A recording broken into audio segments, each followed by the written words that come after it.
While my husband was away, I did something with my stepson that I never thought I'd do. What happens when a moment of loneliness turns into an emotional storm that could shatter everything I've built? Would you risk it all for a connection you can't explain? Stay tuned to hear how one decision changed everything. And let me know where you're watching this from. I'd love to hear your thoughts in the comments. When the door closed behind my husband, the echo lingered longer than usual, as though the house itself had become aware of his absence. He was off on another business trip. A recurring theme in our marriage. The routine was predictable: quiet mornings, solitary dinners, and nights spent scrolling through endless streaming options I didn't really want to watch. It was a rhythm I had grown accustomed to, though I would never say I liked it. I was halfway through fluffing the throw pillows on the couch when I heard the thud of footsteps on the stairs. Brandon, my stepson, had come back early from his plans with friends. I glanced at the clock. Barely past 8. That wasn't like him. Usually he was out until late, caught up in the whirlwind of his college friends and their boundless energy. I paused, wondering if I should say something or let him be. But before I could decide, he appeared in the doorway. "Hey, Karen," he said, his voice softer than usual, with a hint of something I couldn't quite place.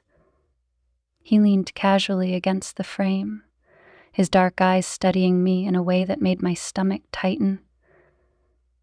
I told myself it was just the house playing tricks on me. The quiet had a way of amplifying everything. "You're home early," I replied, trying to keep my tone neutral. "Everything okay?" Just wasn't feeling it tonight. Thought I'd keep you company instead." There was a faint smile on his lips, one that didn't quite reach his eyes. I shrugged off the flicker of unease that passed through me. It was just Brandon, my stepson, the boy I had known since he was 16, now a man at 21. Still, there was something in his voice that made the air between us feel heavier. "That's sweet of you," I said, motioning toward the couch. "Come sit. I was just about to put on a movie." He nodded and stepped into the room, his presence somehow larger than the last time we'd been alone together. As he sat down beside me, close enough that his knee brushed mine, I felt a spark I couldn't ignore. It wasn't intentional, I told myself, but I shifted slightly, putting a fraction more space between us. We settled into the movie, though I couldn't focus. Every move he made, every shift of his weight or accidental touch of his hand against mine, sent a jolt of awareness through me. My mind raced with rationalizations. I was lonely, that's all this was. But the way his gaze lingered on me, even when I pretended not to notice, made me question if he felt it too. I swallowed hard, trying to dismiss the thoughts creeping into my mind, but I knew deep down that something had shifted between us in that moment, a silent acknowledgement of a line neither of us should cross. Crimson had established her relationship with the earth, and I watched her slowly. The next morning, sunlight streamed through the curtains, casting golden streaks across the living room floor. I sat at the kitchen counter with my coffee, trying to shake the strange feelings that had lingered after last night. I couldn't understand why I felt so restless. Brandon had gone to bed early, leaving the house in its usual silence. Yet, I couldn't stop replaying the way he looked at me, the way the air seemed to shift when we were alone. I shook my head, trying to dismiss it. It was ridiculous. He was my stepson, for heaven's sake. I'd been married to his father, Mike, for nearly a decade. Brandon had been a teenager when Mike and I got together. A sullen, guarded boy who rarely spoke unless spoken to. Over the years, he had softened toward me, but we were never close. We had always coexisted more like distant relatives than family. Brandon entered the kitchen then, his footsteps quiet but purposeful. He wore a pair of gray sweatpants and a fitted t-shirt, his hair slightly tousled from sleep. He looked older somehow, more confident, and I was struck by how much he had changed since the awkward boy I first met. "Morning," he said, his voice still heavy with sleep. "Good morning," I replied, trying to sound casual. "Coffee's fresh?" He nodded, pouring himself a mug before sliding onto the stool across from me. For a moment, neither of us spoke. The silence was oddly comfortable, though I couldn't shake the awareness of how close he was. "You don't have any plans today?" I asked, breaking the stillness. He shook his head. "Nah, figured I'd hang out here. You need help with anything around the house?" I laughed softly. "Since when do you volunteer for chores?" "Maybe I'm turning over a new leaf," he said with a grin. "Gotta keep you company while Dad's away, right?" There it was again. That tone. Friendly on the surface, but with an undercurrent I couldn't quite place. I felt a warmth rise in my cheeks and quickly looked down at my mug. "I'll keep that in mind," I said lightly, trying to steer the conversation back to safer ground. "How's school going?" He shrugged. "It's fine. Classes are tough, but I'm managing." "And your friends? Still hanging out with that same group?" "Yeah," he said, though his smile faltered slightly. "But honestly, I feel like I don't really fit in with them anymore. Everyone's just doing their own thing. It's different." I frowned, sensing the vulnerability in his words. "That's normal, you know. People grow apart sometimes." "Yeah, I guess," he said, his gaze drifting to the window. "It's just weird, you know, feeling like you don't really belong anywhere." His words struck a chord. I had felt that way often in my marriage, like an afterthought in Mike's busy world of meetings and business trips. Brandon's openness surprised me, and I couldn't help but feel a pang of sympathy. "You'll figure it out," I said gently. "You're smart, Brandon, and you've got a good heart." He looked at me then, his eyes softening. The moment lingered, and I felt a pang of something I couldn't quite name. I stood abruptly, breaking the spell. "I should get started on some cleaning," I said, busying myself with the dishes. "You're welcome to help, if that new leaf of yours is still around." He chuckled, the tension easing. "Sure, put me to work." For the next few hours, we tackled the mundane tasks of tidying the house. Brandon vacuumed while I wiped down counters and dusted shelves. At first, it felt like any other day, but as the hours passed, I found myself laughing more than I had in weeks. Brandon cracked jokes and teased me about my overly meticulous cleaning habits, and I couldn't help but feel lighter in his presence. At one point, I reached for a glass on the top shelf, stretching on my tiptoes. Without a word, Brandon stepped behind me, his arm brushing mine as he grabbed the glass and handed it to me. "Got it," he said, his voice low. "Thanks," I murmured, my heart racing at the proximity. I stepped away quickly, focusing on the task at hand. But the moment stayed with me, the feel of his arm against mine, the quiet intimacy of the gesture. Later that afternoon, we settled on the couch to take a break.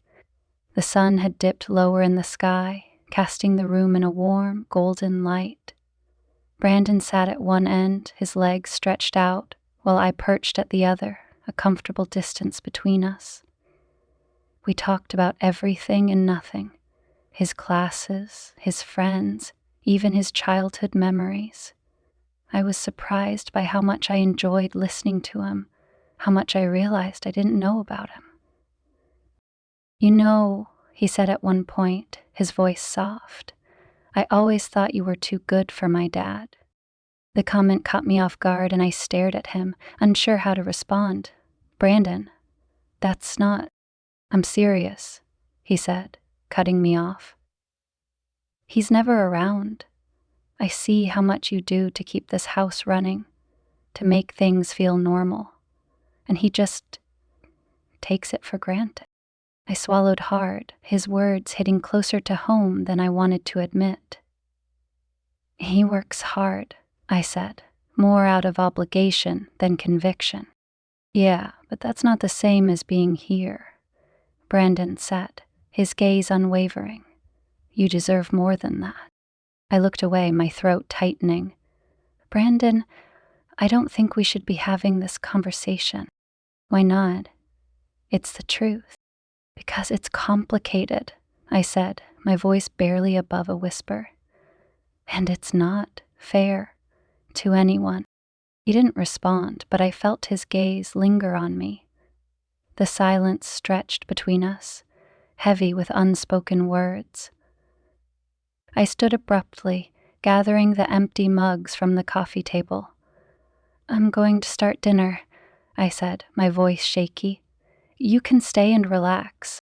"Perrin," he said, his tone pleading, but I didn't turn back. I couldn't. My mind was spinning, my emotions a tangled mess. As I busied myself in the kitchen, I tried to push away the thoughts swirling in my head. But no matter how hard I tried, I couldn't forget the way Brandon looked at me, or the way it made me feel. Dinner was quiet that evening, the clinking of silverware against plates the only sound filling the room. I kept my focus on my food, avoiding Brandon's eyes.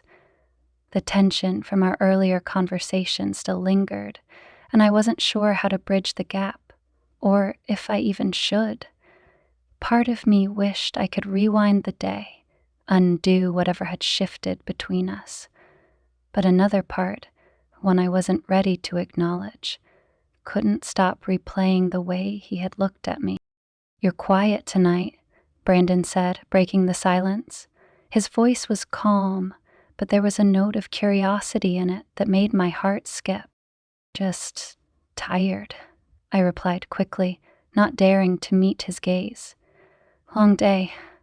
The dog—" "You work too hard," he said, leaning back in his chair. "You should let someone else take care of things for a change." I smiled faintly, shaking my head. "That's not how life works, Brandon. Someone always has to pick up the slack." "Doesn't mean it always has to be you," he said, his tone softer now. "You deserve a break." The sincerity in his voice caught me off guard, and I finally looked up at him. His dark eyes were steady, unwavering, and I felt that same flutter in my chest that I'd been trying so hard to suppress. I opened my mouth to respond, but the words wouldn't come. Instead, I stood abruptly, gathering our plates. "I'll clean up," I said, my voice a little too sharp. "You should relax." "I can help," he offered, already rising from his seat. "I've got it," I insisted, turning away before he could argue.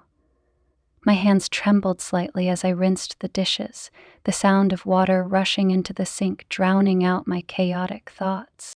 Behind me, I heard Brandon's footsteps retreating toward the living room, and I exhaled a shaky breath. I needed space. Space to think, to clear my head. This, whatever it was, couldn't go on. It wasn't right. It wasn't fair. To Mike, to Brandon, to anyone. But as I wiped down the counters and turned off the kitchen lights, I couldn't shake the magnetic pull that seemed to draw me toward him. My heart beat faster as I approached the living room, unsure of what I would say or do. He was stretched out on the couch, one arm draped lazily over the back, his attention on the TV. The soft glow of the screen highlighted his features, and I hesitated in the doorway, unsure of my next move. "You okay?" he asked, turning to look at me. His voice was gentle, concerned, and it made my chest ache. I nodded, stepping into the room. "Yeah, just tired," like I said. He sat up, making room for me on the couch. "Come sit. You look like you could use it." I hesitated for a moment before sitting down, keeping a safe distance between us. But it wasn't long before the conversation flowed again, easy and light, like it had earlier in the day. We laughed about silly memories and talked about nothing in particular. And for a little while, the tension eased. But then, as the night wore on, the air between us grew heavier. The pauses between our words stretched longer, the silence thick with something unspoken. I was hyper-aware of every movement he made, the way his hand rested on his knee, the way his gaze lingered on me, just a little too long. At one point, I shifted to stand, needing to break the spell. But as I did, Brandon reached out, his hand brushing lightly against mine. The touch was brief, fleeting, but it sent a jolt through me that I couldn't ignore. "Aaron," he said softly, his voice barely above a whisper. "Can I say something?" I swallowed hard, my throat suddenly dry. "What is it?" He hesitated, his eyes searching mine. "I don't know how to say this without it sounding wrong." My pulse quickened and I could feel the heat rising in my cheeks. "Brandon, maybe you shouldn't." "I can't help how I feel," he said, cutting me off. "I know this is crazy, but I can't stop thinking about you." The words hung in the air, heavy and dangerous. My breath caught and I stared at him, unsure if I had heard him correctly. "Brandon, you don't mean that." "I do," he said firmly, leaning closer. "I know I shouldn't, but I do. You're everything I—" "Stop," I said, my voice trembling. "You can't. We can't. This isn't—" "Oh, why not?" he asked, his tone both desperate and defiant. "Because of him, he doesn't see you the way I do. He doesn't appreciate you." "Brandon, he's your father," I said, standing abruptly, "and I'm your stepmother. This is wrong. It's completely—" "Karen," he said, rising to his feet. He was close now, too close, and I could feel the heat radiating from him. "I can't pretend this doesn't exist. Can you?" I opened my mouth to respond, but the words wouldn't come. My heart was racing, my mind a whirlwind of confusion and fear. I took a step back, shaking my head. "This has to stop," I said finally, my voice barely above a whisper. "This can't go anywhere." His shoulders sagged, and for a moment he looked so vulnerable that it nearly broke me. "I'm sorry," he said quietly. I didn't mean to make things harder for you." I turned away, my chest tightening with a mix of relief and regret. "I think we should both get some sleep," I said, my voice steadying. "Tomorrow will be better." But as I walked up the stairs to my room, the weight of his words stayed with me, wrapping around me like a heavy blanket. I couldn't deny that something had shifted between us, something that couldn't be undone. And as much as I wanted to, I couldn't pretend that I didn't feel it too. I barely slept that night. Every time I closed my eyes, I saw Brandon's, his intense gaze, the way his voice trembled with sincerity. His words echoed in my mind like a melody I couldn't escape, each note more forbidden than the last. I told myself it was the exhaustion talking, the loneliness playing tricks on me, but as I stared at the ceiling in the darkness, I couldn't deny the truth. Something inside me had awakened, something I hadn't felt in years. By morning, I resolved to put it all behind me. Whatever had happened between Brandon and me last night was a mistake, a momentary lapse in judgment fueled by circumstance. It was my responsibility to set boundaries, to make sure things didn't escalate any further. He was my stepson, and I was his father's wife. This wasn't just wrong, it was unthinkable. When I came downstairs, Brandon was already in the kitchen, dressed in a crisp t-shirt and jeans, his hair slightly damp from a shower. He was flipping through a magazine, but as soon as he saw me, he straightened, his expression unreadable. "Morning," he said, his tone cautious. "Morning," I replied, forcing a smile. "Did you sleep well?" He hesitated, then nodded. "Yeah. You?" "Fine," I lied, busying myself with the coffee maker. I could feel his eyes on me, and it made my skin prickle. I needed to diffuse the tension, to make things feel normal again. "What's on your agenda today?" He shrugged. "Not much. Thought I'd stick around, maybe help out with whatever you need." "Oh, that's sweet of you," I said, keeping my voice light. "But I've got it covered." "Karen," he said, and the way he said my name made me freeze. I turned slowly to face him, my heart pounding. "Yeah, about last night?" He trailed off, his brow furrowed. I didn't mean to make you uncomfortable." Ugh. I exhaled, relieved that he'd brought it up, but terrified of where the conversation might lead. "Brandon, it's okay," I said quickly. We were both tired, and emotions can get complicated. Let's just forget about it, okay? His jaw tightened, and for a moment I thought he might argue, but then he nodded, his eyes dropping to the floor. "Okay," he said softly, "if that's what you want." "It is," I said, more firmly than I intended. "Let's just move on." For a while it seemed like we might. The day passed uneventfully, filled with mundane tasks and polite, surface-level conversations. But the undercurrent of tension never truly disappeared. Every time our hands brushed or our eyes met, it was there. A quiet, insistent reminder of what neither of us dared to say aloud. That evening, as I sat on the couch reading, I heard Brandon's footsteps approach. He lingered in the doorway for a moment before stepping inside, his movements hesitant. "Can I sit?" he asked, his voice tentative. "Of course," I said, closing my book. I told myself it was fine, that this was normal. He was my stepson, and we were family. There was nothing wrong with spending time together. He sat beside me, not too close, but not far enough to make me feel entirely comfortable. For a while, we just sat there, the silence between us oddly companionable. But then he spoke, his voice barely above a whisper. "Do you ever feel like you're stuck?" I looked at him, startled by the question. "What do you mean?" answered he.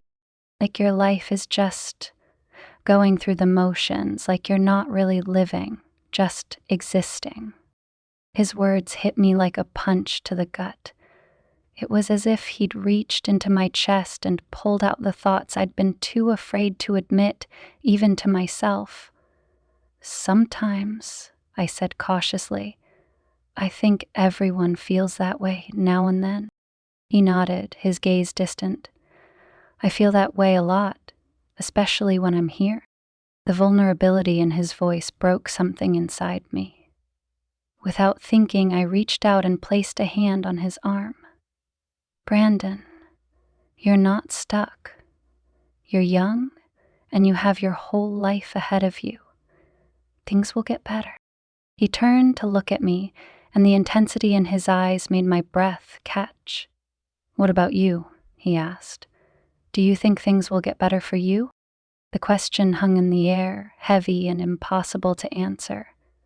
I opened my mouth to respond, but before I could, he leaned closer, his face inches from mine. "Karen," he whispered, his voice trembling, "I can't stop thinking about you." I kept my eyes closed. "Brandon," I said, my voice shaky, "we can't." "Why not?" he interrupted, his eyes searching mine.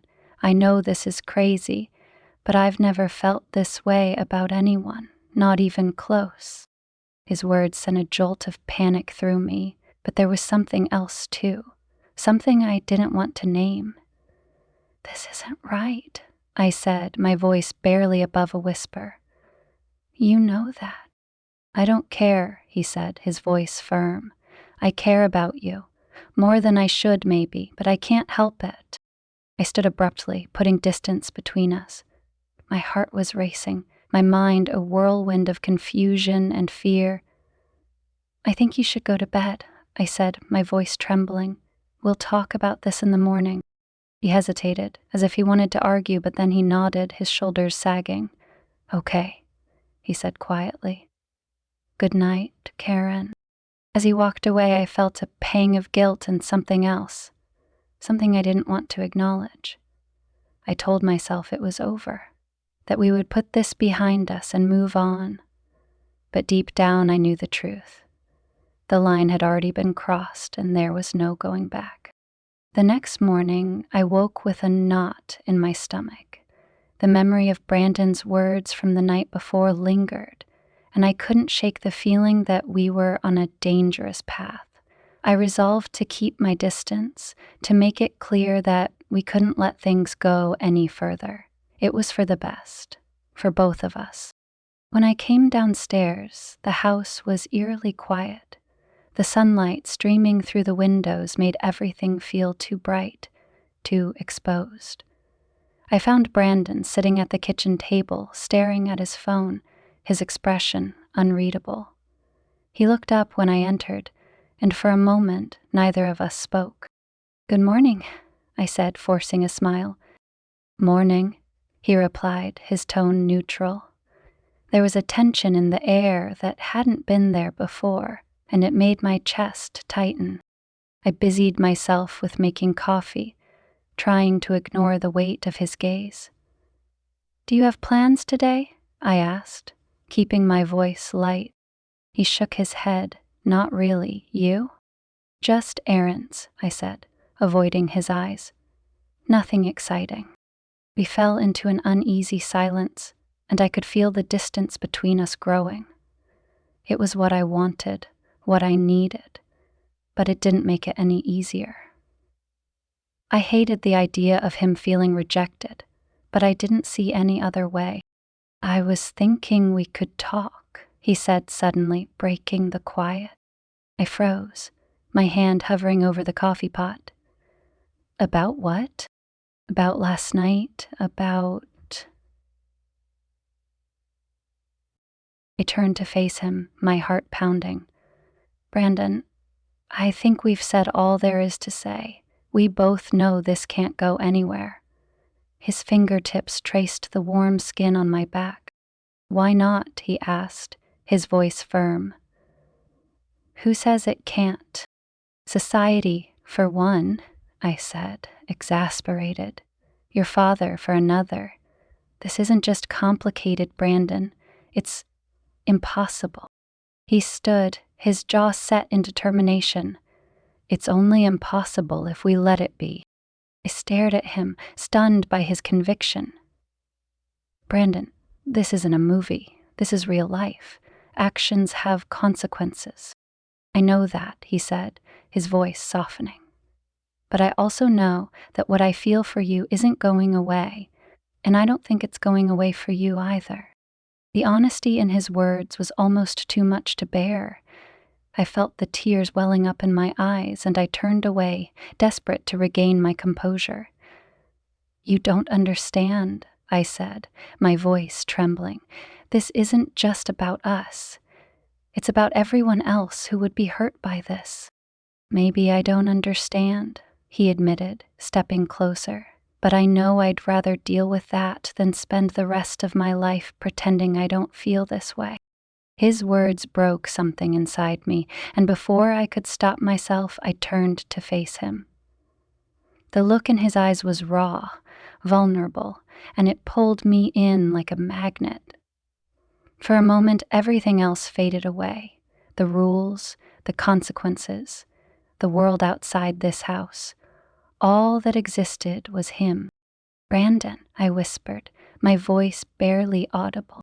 He reached out, his hand brushing against mine. The touch sent a jolt through me, and before I knew what I was doing, I stepped closer. The space between us disappeared, and I felt his arms wrap around me, pulling me into an embrace that felt as natural as breathing. I should have stopped it. I should have pushed him away. But I didn't. Instead, I let myself sink into the warmth of his touch, the comfort of his presence. For the first time in years, I felt truly seen, truly wanted. "I can't do this," I murmured, even as I leaned into him. "Yes, you can," he said, his voice steady. "Just this once. Just for now." I knew it was wrong. I knew it would change everything, but in that moment, I didn't care. All I cared about was him, the way he made me feel, the way he looked at me like I was the only thing that mattered. We walked back outside, and I watched him reduct his coat. Our lips met, and the world around us disappeared. It was reckless, it was forbidden, and it was everything I had been trying to resist. The kiss was slow, tentative at first, but it quickly deepened, fueled by the intensity of everything we had been holding back. When we finally pulled away, we were both breathless, our foreheads resting against each other. "What are we doing?" I whispered, my voice shaking. "Something we can't take back," he said, his tone filled with both regret and resolve. "But I don't want to take it back."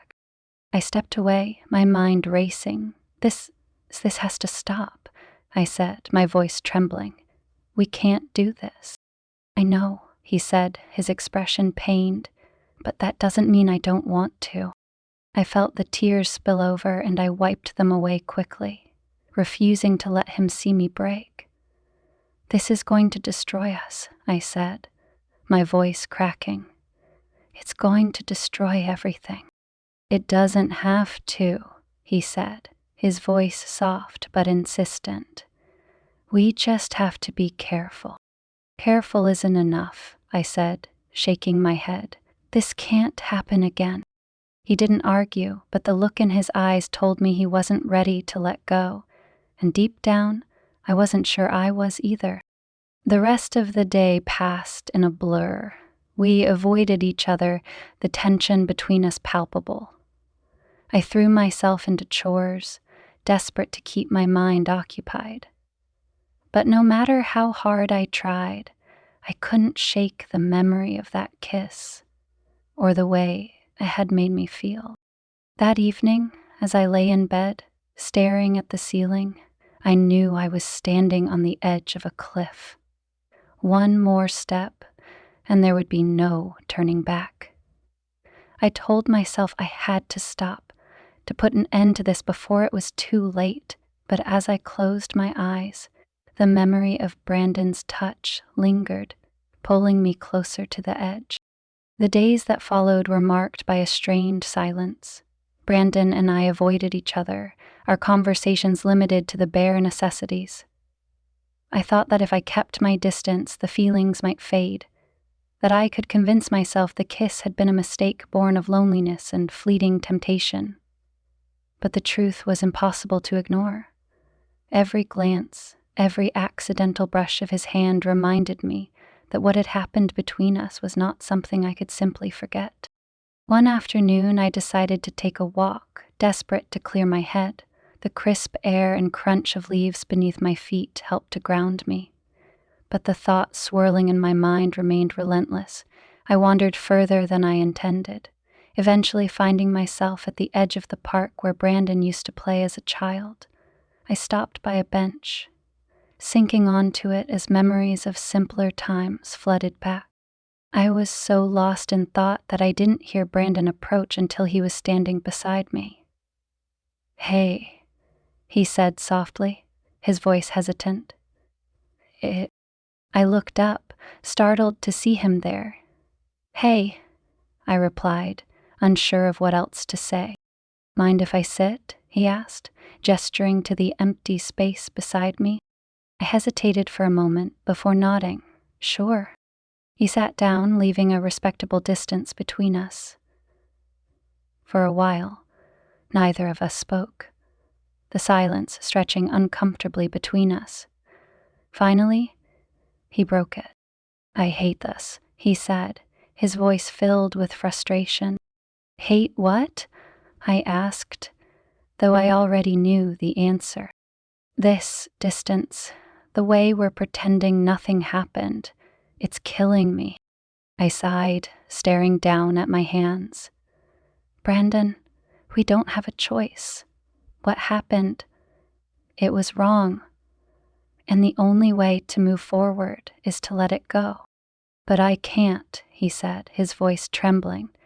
And I don't think you can either. I looked at him, the raw emotion in his eyes making my heart ache. Brandon, we can't keep doing this. It's not fair. To your dad, to us. It's too complicated. It doesn't have to be, he said, leaning closer.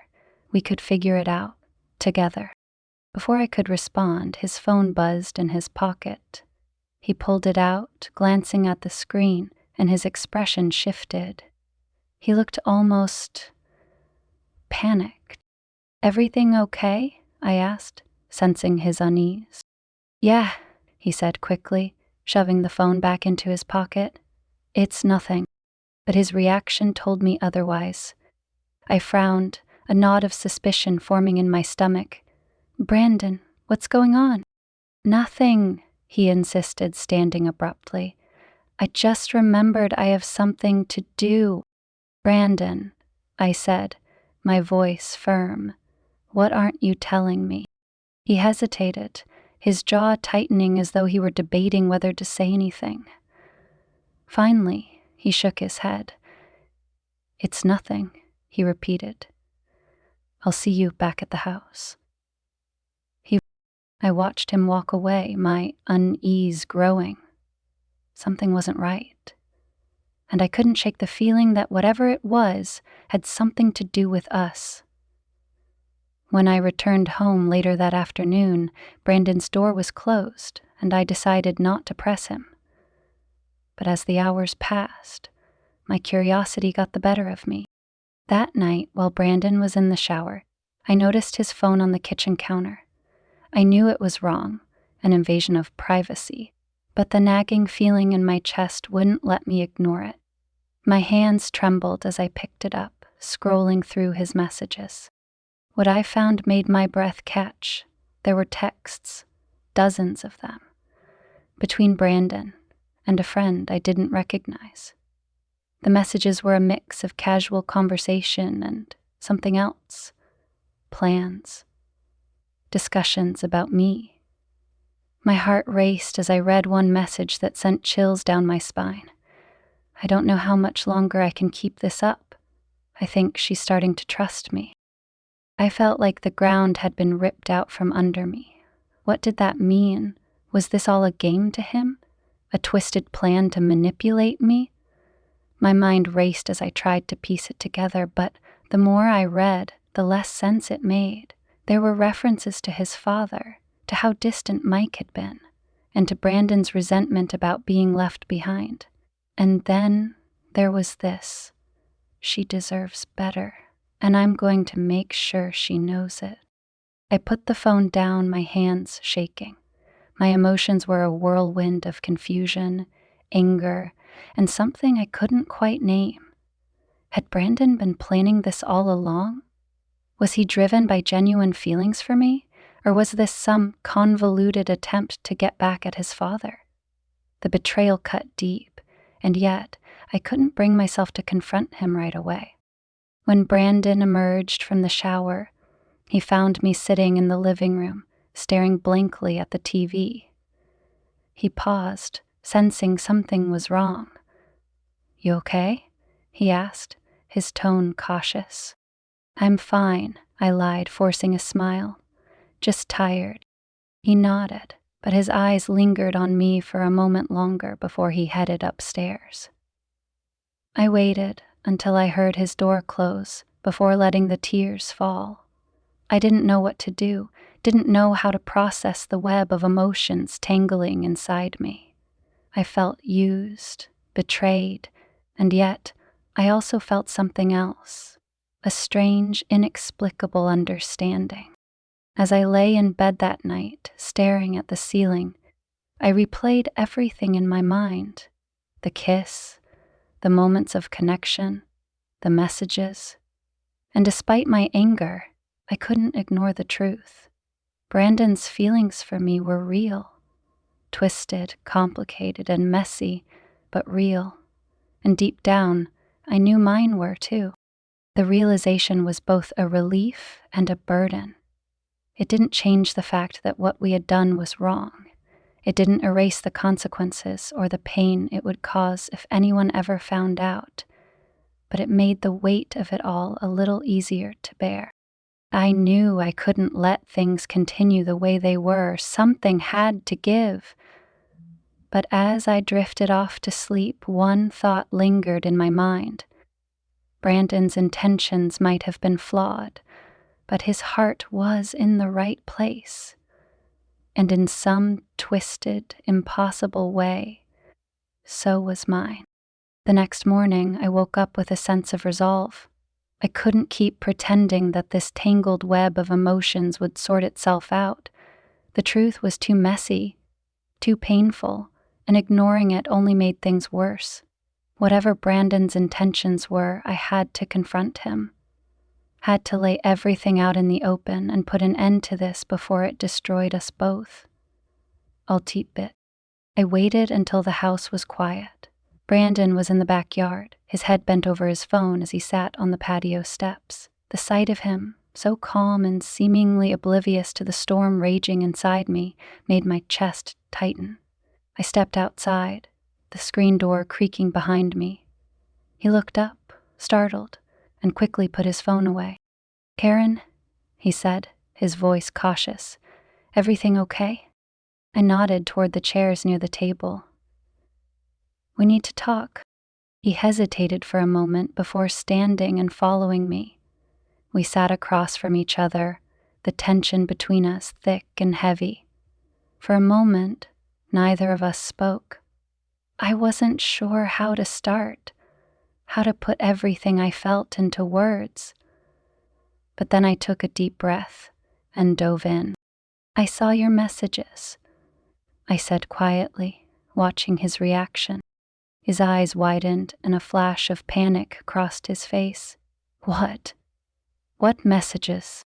"On your phone," I clarified, my voice steady despite the whirlwind inside me. "The ones about me, about us." Brandon's face paled and he leaned back in his chair, running a hand through his hair. "Karen, I can explain." "Can you?" I interrupted, my tone sharper than I intended. "Because from what I read, it doesn't seem like this was just some spontaneous mistake. It feels like you planned this." He shook his head quickly. "No, it's not like that. I mean, yes, I talked to my friend about you, but it wasn't some plan to hurt you or manipulate you. I swear." "Then what was it?" I demanded, my voice rising. "What were you trying to do, Brandon?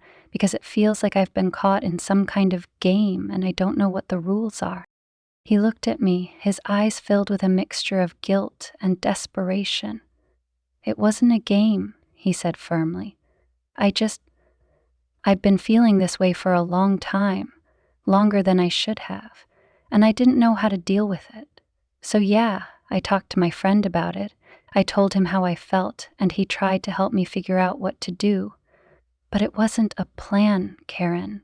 It was just me trying to make sense of something that doesn't make sense." His words hit me like a wave, and I felt my resolve waver. I wanted to be angry, to stay angry, but the pain in his voice made it impossible. "Brandon," I said softly, "you have to understand how wrong this is, how complicated. It's not just about you and me.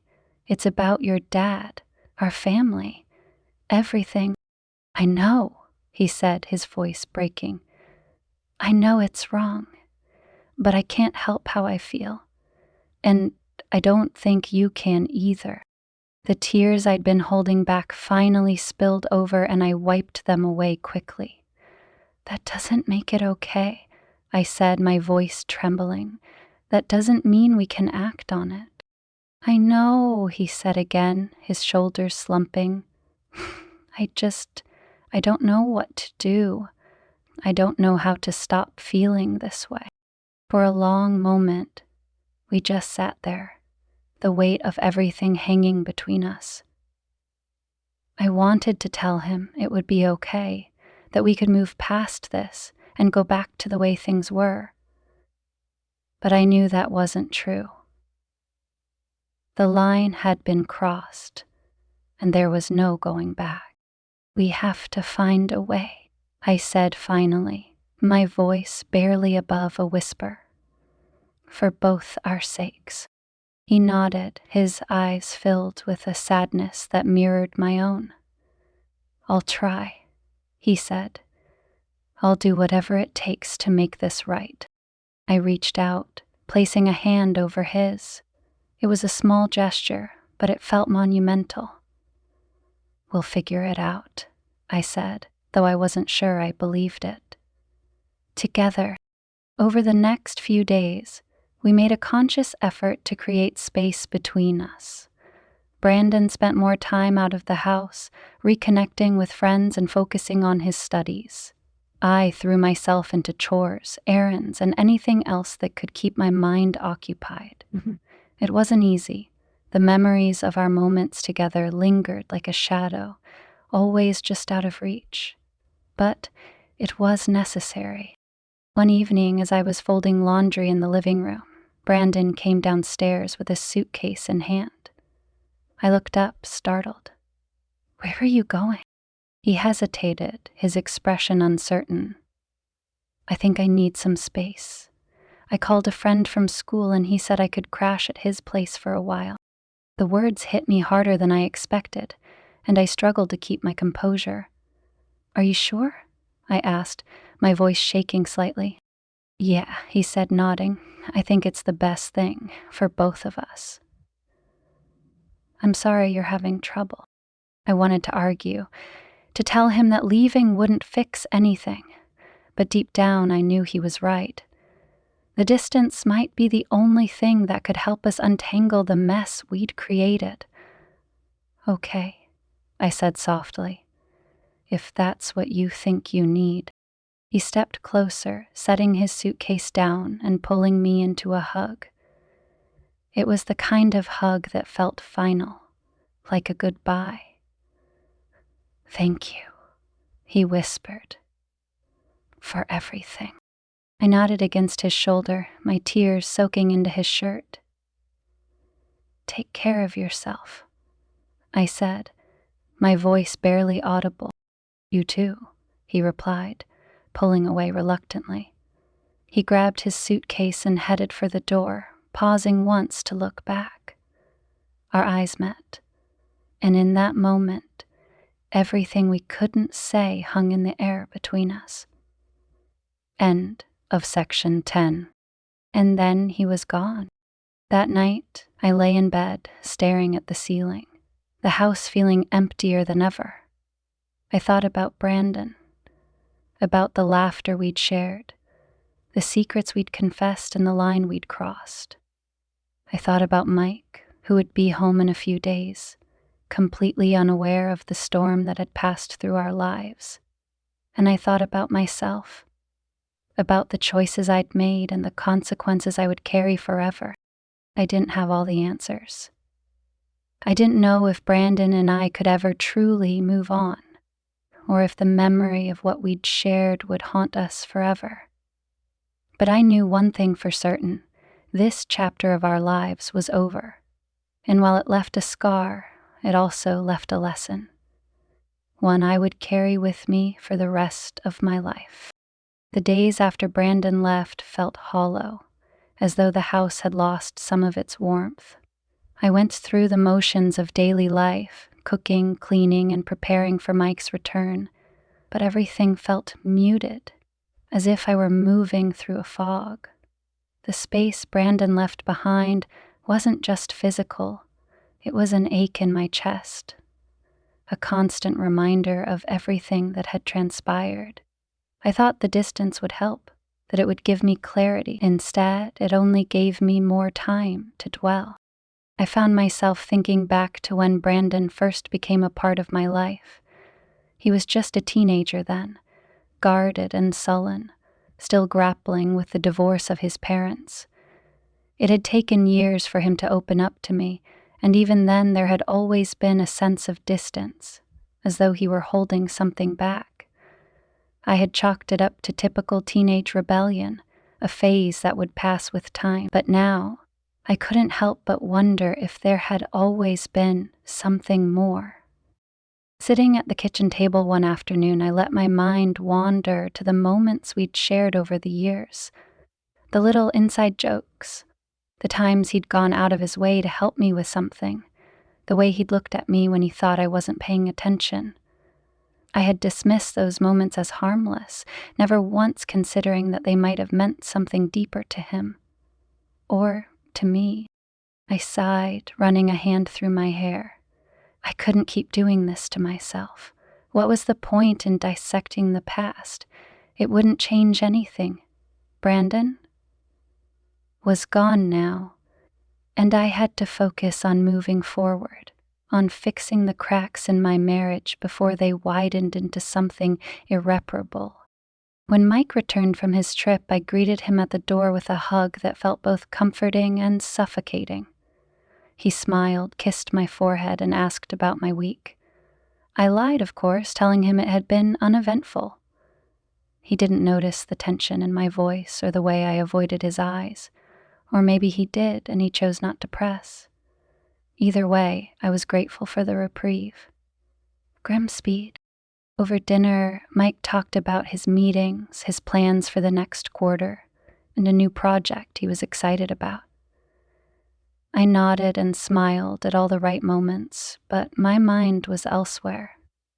I kept glancing at the empty chair where Brandon usually sat, the silence it left behind louder than any conversation. "Are you okay?" Mike asked suddenly, his voice cutting through my thoughts. I blinked, startled. "What?" "You seem distracted," he said, his brow furrowed. "Is something wrong?" "No," I said quickly, forcing a smile. "I'm just tired. It's been a long week." He nodded, accepting my answer without question, and I felt a pang of guilt. Mike wasn't a bad husband. He worked hard to provide for us, and he cared in his own way. But his world had always revolved around his career, leaving me to navigate the loneliness of our marriage on my own. It wasn't an excuse for what had happened with Brandon, but it was part of the reason I had let myself drift so far. That night, as I lay in bed beside Mike, I stared at the ceiling, the weight of my guilt pressing down on me like a heavy blanket. I thought about confessing, about telling him everything and letting the chips fall where they may. But the thought of the pain it would cause him, of the damage it would do to our family, kept my lips sealed. Some truths were better left buried. In the weeks that followed, I tried to find a sense of normalcy. I threw myself into work, joined a book club, and even started volunteering at a local shelter. Anything to keep my mind occupied, to fill the void that Brandon had left behind. But no matter how busy I kept myself, I couldn't escape the memories. They lingered like shadows, always lurking at the edges of my thoughts. One evening, as I was sorting through a box of old photos, I came across a picture of Brandon and me from a few years ago.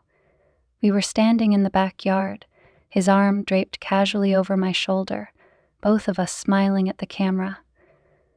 I stared at the photo for a long time, my chest tightening with a mix of longing and regret.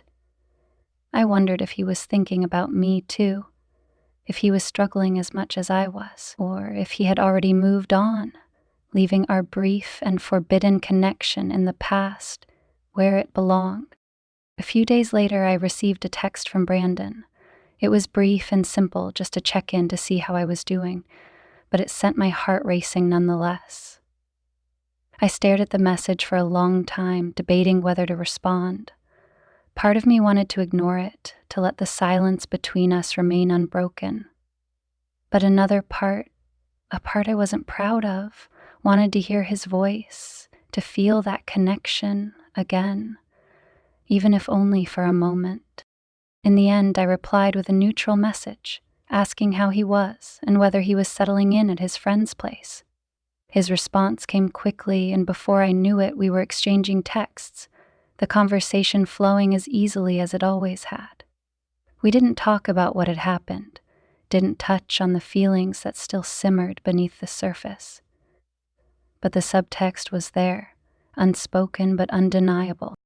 As the days turned into weeks, our messages became less frequent, the distance between us growing once again. I knew it was for the best, but it didn't make it any easier. I missed him, not just the way he made me feel, but the person he was. The boy who had grown into a man right before my eyes. The one who had seen me in a way no one else ever had. Months later, as I sat on the porch one evening, watching the sun dip below the horizon, I felt a sense of quiet acceptance. What had happened with Brandon was a mistake, a moment of weakness that had spiraled out of control. But it had also been a wake-up call, forcing me to confront the cracks in my marriage and the loneliness I had tried so hard to ignore. I didn't have all the answers, and I wasn't sure I ever would, but I knew I couldn't keep living in the past, trapped by the weight of what might have been. As the sky darkened and the first stars appeared, I closed my eyes and took a deep breath, letting the cool evening air wash over me. For the first time in a long time, I felt a glimmer of hope, a sense that maybe I could find my way back to myself, not as a wife or a stepmother or anyone else's definition of who I should be, but as me. The weeks turned into months and life settled into a fragile semblance of normalcy. Mike was home more often, his work demands easing as his projects reached a steady rhythm. We spent more time together, dinners, movie nights, even long walks in the park. On the surface, everything seemed fine, but beneath it all, I carried the weight of my secret, a shadow that lingered in every quiet moment. I heard from Brandon less and less. His texts became sporadic, short and polite, as though he were trying to create a barrier between us. Part of me was relieved, grateful for the distance that allowed me to start piecing my life back together. But another part, one I hated admitting, missed him desperately. One evening, Mike suggested we host a family dinner. "It's been too long since we've all been together," he said, his tone light. "Brandon's been busy with school, and I feel like we haven't caught up properly." My stomach clenched at the thought. I hadn't seen Brandon since he left, hadn't faced the reality of what our reunion might feel like, but I couldn't think of a reason to refuse without raising suspicion.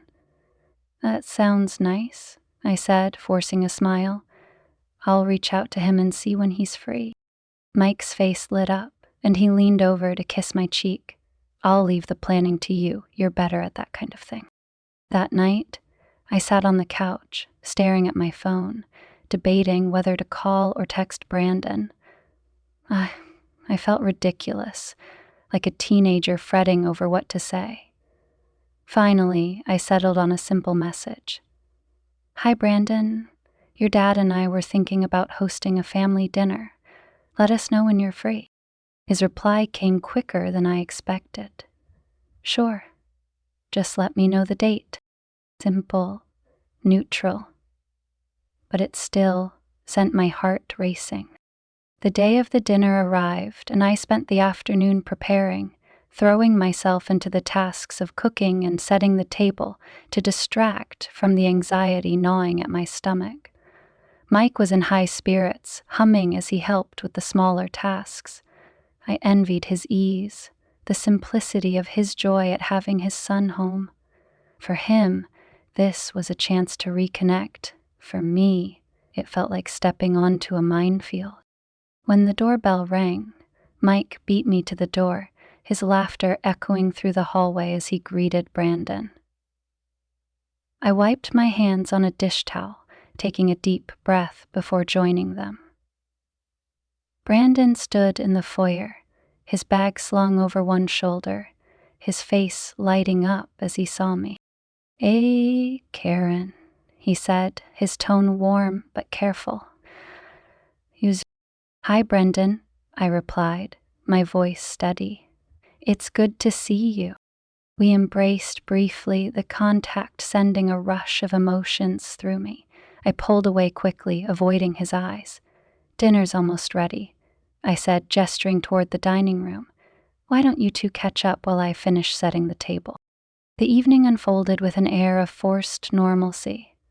Mike and Brandon talked about school, work, and everything in between, their laughter filling the space.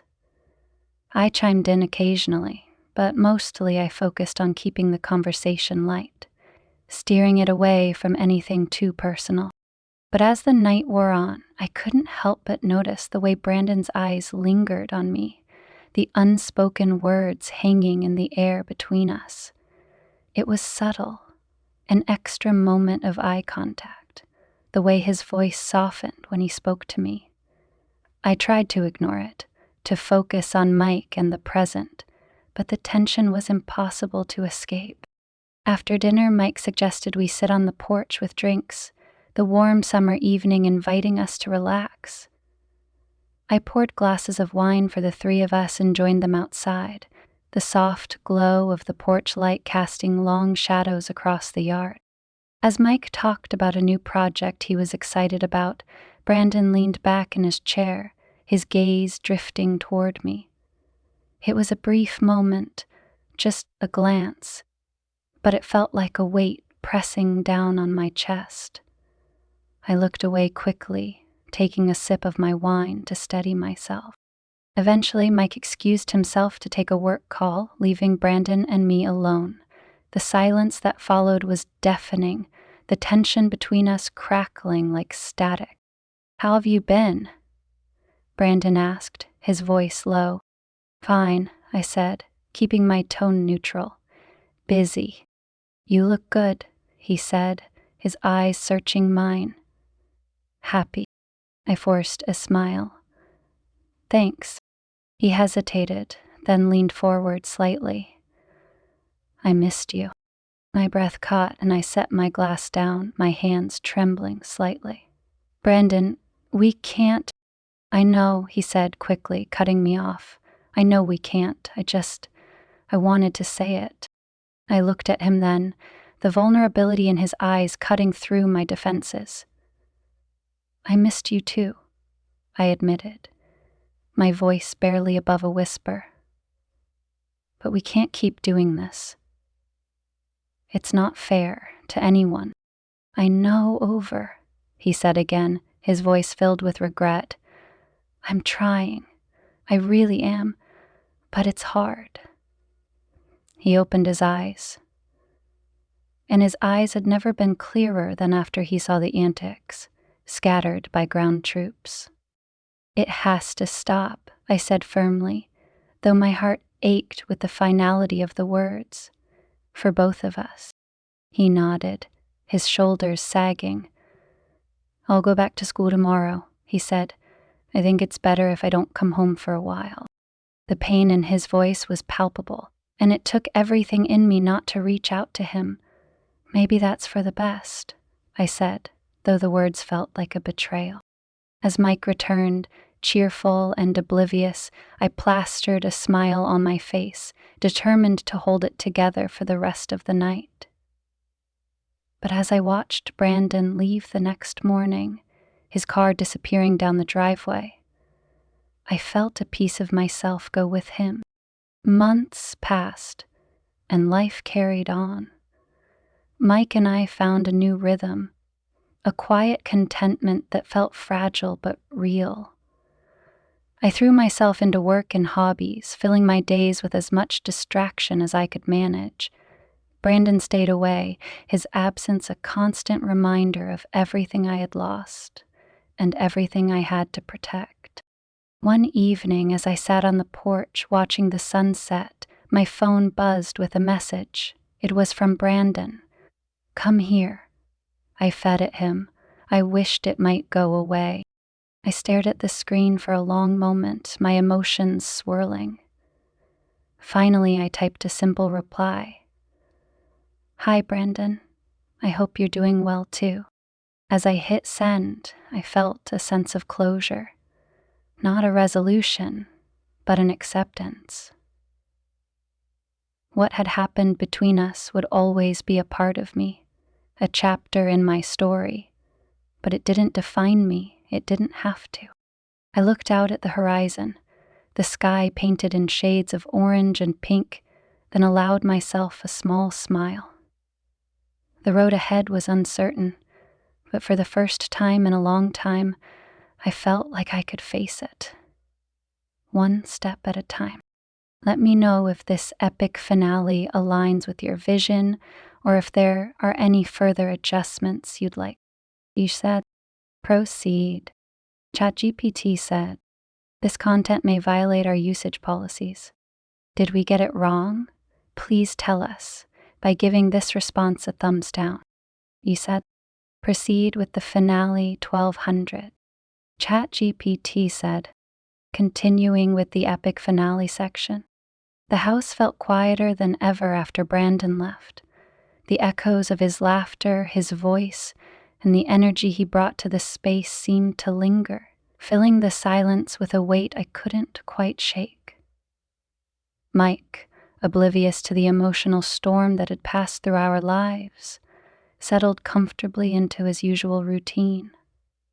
I envied his ability to move through life with such ease, his focus always on the next project, the next goal, the next thing to check off his list. For me, life wasn't so simple. I went through the motions, working, cooking, attending social events, but my mind was never fully present. My thoughts always circled back to Brandon, where he was, what he was doing, and whether he was thinking about me too. The guilt was a constant companion, but so was the longing. It was an impossible mix of emotions, a storm that refused to subside. One evening, as I sat on the porch watching the sun dip below the horizon, Mike joined me, a glass of wine in hand. He settled into the chair beside mine, his expression unusually thoughtful. "You've been quiet lately," he said, breaking the silence. I tensed, unsure of how to respond. "Just tired," I said after a moment. "It's been a busy few weeks." He studied me for a long moment, and I wondered if he could sense the truth beneath my words. But then he nodded, his gaze drifting to the fading light. "I've been thinking," he said slowly. "Maybe we should plan a trip, just the two of us." I looked at him, startled by the suggestion. "A trip?" "Yeah," he said, his tone soft. "We've been so focused on work, on everything else. I think we could use some time away to reconnect." The sincerity in his voice took me off guard, and I felt a pang of guilt so sharp it was almost physical. Here he was, trying to bridge the gap between us while I carried a secret that could shatter everything. "That sounds nice," I said, forcing a smile. "Where were you thinking?" he said. "Anywhere you want," he said, his eyes meeting mine. "I just want us to have time together, real time." I nodded, my throat tight. "Okay, let's do it." As the days turned into weeks, Mike and I began planning the trip. A small getaway to the mountains, just a few hours' drive from home. The preparations gave us something to focus on, and I found myself clinging to the hope that the time away might help me find some clarity. But as the departure date approached, my emotions remained a tangled mess, and the memories of Brandon still haunted me. The night before we were set to leave, I received a text from Brandon. It was simple, just a few words. "I hope you're okay." I stared at the screen for a long time, my heart pounding. I knew I shouldn't reply, that engaging with him would only complicate things further, but the ache in my chest refused to be ignored. Finally, I typed a response. "I'm fine. I hope you're okay too." His reply came almost immediately. "I miss you."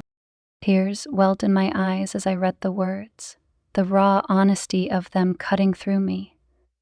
I wanted to say I missed him too, to acknowledge the connection we had shared. But I couldn't. Instead, I typed, "Take care of yourself, Brandon. You deserve to be happy." He didn't respond, and I knew it was for the best. But as I set my phone down and climbed into bed, I couldn't shake the feeling that I had closed a door I wasn't ready to let go of. The trip was exactly what Mike had promised, a chance to reconnect, to escape the demands of daily life and focus on each other. The mountain air was crisp and refreshing, and the cabin we rented was cozy and secluded. We spent our days hiking, exploring the nearby trails, and our evenings curled up by the fire, talking about everything and nothing. For the first time in months, I felt a sense of peace. Mike's laughter was genuine, his presence grounding, and I found myself leaning into the comfort of his familiarity. He wasn't perfect, and our marriage wasn't without its flaws, but he was trying. He was here, and that was more than I could say for myself in recent months.